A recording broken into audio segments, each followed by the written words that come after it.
Bapak Ibu guru, pernah nggak sih kita ngelihat tujuan kurikulum yang kelihatannya besar dan kompleks, terus kita mikir, gimana ya caranya biar ini jadi pelajaran yang nyampe ke anak-anak? Nah, hari ini kita akan coba menjembatani hal itu, dari ide besar di atas kertas sampai jadi bekal praktis di ransel siswa. Ini dia nih pertanyaan utamanya buat kita semua sebagai pendidik. Gimana caranya mengubah visi yang luas itu menjadi aksi yang nyata dan terukur di dalam kelas? Yuk kita bedah bareng-bareng. Oke, kita mulai dari yang paling atas dulu ya, yaitu capaian pembelajaran atau CP. Anggap aja ini tuh cetak biru atau blueprint sebuah bangunan. Isinya adalah visi besar, gambaran akhir dari bangunan pengetahuan yang mau kita bangun buat siswa-siswi kita. Nah, kalau CP itu cetak birunya. Tujuan pembelajaran atau TP ini ibarat batu batanya. Setiap TP adalah satu langkah kecil yang spesifik dan bisa kita ukur. Kalau kita susun dengan rapi, batu bata inilah yang akan mewujudkan bangunan megah dari cetak biru tadi. Oke, ini dia peta perjalanan kita untuk beberapa menit ke depan. Kita akan mulai dari tantangan utamanya, lalu kita bedah 3 metode praktis, metode tangga, analisis materi, dan koneksi lintas kurikulum. Terakhir, kita akan satukan semuanya. Baik, kita langsung masuk ya. Jadi, tantangan intinya sebetulnya sederhana. Gimana sih caranya kita menerjemahkan si cetak biru yang besar tadi, yaitu CP, menjadi rencana kerja yang praktis di lapangan? Yaitu serangkaian TP yang benar-benar efektif. Eits, tapi tenang aja, kita nggak perlu meraba-raba dalam gelap kok. Soalnya, udah ada metode-metode jitu buat mencahin masalah ini. Dan hari ini kita akan lihat 3 pendekatan yang paling ampuh. Metode kita yang pertama adalah metode tangga langsung. Coba bayangkan kita mau menaiki sebuah tangga. Setiap anak tangganya adalah satu level dari taksonomi Bloom yang akan membawa kita secara runut dari CP ke TP. Yuk kita lihat tangganya. Kita bakal naik satu persatu, mulai dari fondasi paling dasar di C1, terus naik, sampai ke puncaknya di C6 yang paling kompleks. Siap? Oke, di anak tangga pertama, C1 atau mengingat. Di sini kita membangun fondasi. Levelnya adalah siswa cukup bisa mengingat dan menyebutkan lagi fakta-fakta kunci. Misalnya, siapa aja tokohnya, atau di mana latar tempat dari cerita yang mereka baca. Nah, kita naik satu langkah lagi nih ke C2, memahami.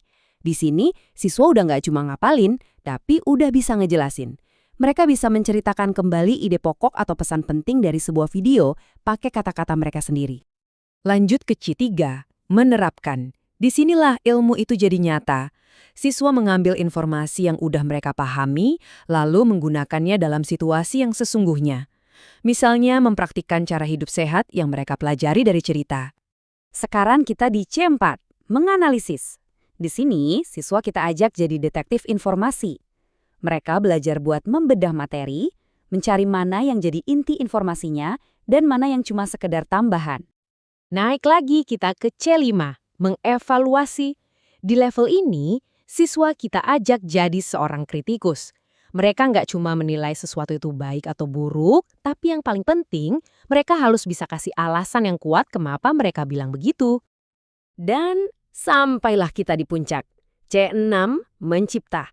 Disinilah puncaknya, di mana siswa itu bertransformasi. Dari yang tadinya cuma menerima ilmu, sekarang mereka jadi menciptakan sesuatu yang baru dan original dari pemahaman mereka. Oke, metode pertama beres. Sekarang kita masuk ke metode kedua, menganalisis materi. Kalau tadi kita naik tangga, yang ini tuh lebih kayak seorang ahli bedah. Kita membedah CP-nya dulu, memisahkan antara kompetensi dan kontennya. Intinya, di metode ini gampang banget kita pisahin 2 hal. Di satu sisi kita punya kompetensi, anggap aja ini adalah kata kerjanya, skill yang mau dicapai. Di sisi lain ada materi, ini kata bendanya, konten yang dipelajari. Dengan memisahkan keduanya, kita bisa dapat kejelasan yang luar biasa. Nah, yang keren dari sini adalah, walaupun jalurnya beda, yang satu naik tangga, yang satu lagi menganalisis, keduanya bisa banget membawa kita ke tujuan yang sama persis. Ini jadi bukti ya, kalau nggak ada satu cara yang paling benar. Yang ada adalah cara yang paling pas buat kita dan siswa kita. Metode terakhir ini, ini membawa kita ke level yang lebih dalam lagi. Namanya koneksi lintas kurikulum.